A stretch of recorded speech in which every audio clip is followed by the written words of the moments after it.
po natin ang sitwasyon sa Jones Bridge kung saan ilang deboto rin na may dalang replika ng Poong Nazareno. May ulat on the spot si Steve Dailisan. Steve? Yan, dito tayo ngayon sa mismong paanan nitong Jones Bridge at tinasabayanan pa rin natin yung pagdaan dito ng antas. Nako, napakakapal na ng bilang ng mga tao dito na narito ngayon. Lahat sila nakayapak, naglalakad. Kanina medyo nagkagulo dito ng bahagya nung mapalitan nila na itinutumba yung mga container van at may mga pagtatangka na doon pa rin padaanin sa MacArthur Bridge yung andas ng itim na Nazareno. At kanina nung ating silipin talagang yung mga tao doon na naghihiyawan, marami talaga yung gusto na iipat doon. Kaso lang na naig pa rin yung mga excited at pinag-uusapan ng gusto yung mga tao kanina o yung mga deboto kanina na nagtangkang iusod yung container van. Kaya sa ngayon, mukhang dito na yung direksyon ng posisyon itong itim na Nazareno. Maraming mga nakakabit dito na paalala piya sa ating area kasi itong Jones Bridge na daraanan medyo makitid to, mas makitid to kumpara doon sa MacArthur Bridge na nakagawian ng ruta ng Nazareno. Kaya nga nakalagay dito, huwag tumawid ng sabay-sabay, bawal umistambay, bawal magsiksikan, at saka paalala sa kanila bilisan yung paglalakad para sa gayon.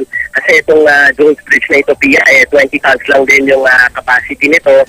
Pag dumadaan daw dito yung itim na Nazareno, base sa experience, umaabot daw hanggang 64 tons yung dead weight o yung mga namamalagi. So, although matibay naman ito, ginarentiyahan ng DPWH kasi kanina pa napakarami ng mga taga-DPWH na nakahilera dito at nagbabantay sila doon sa mismong gilid ng tulay para maiwasan na may mahulog. Sa ilalim naman ng tulay kanina, namataan natin yung mga Coast Guard na ando nakabantay sila. Meron ding mga diver mula sa MMDA, may mga rescue boat sa ilalim para kung sakali wag naman sana na merong magkatulakan o may mahulog pa ay merong nakaantabay na sasalo sa kanila. Sa ngayon, yung mga deboto dito, may ilan na nakita tayong mga replika na rin na dumaan dito sa ating harapan.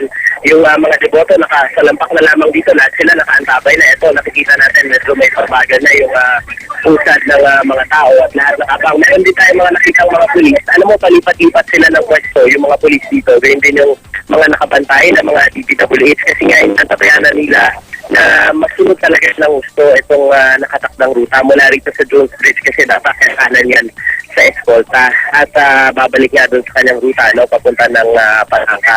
So ngayon, Pia, yung emosyon ng mga tao dito, ganun pa rin naman. Pagkamat pagod ko mga to, alam natin na madaling araw sila gising, pero ito mataas pa rin yung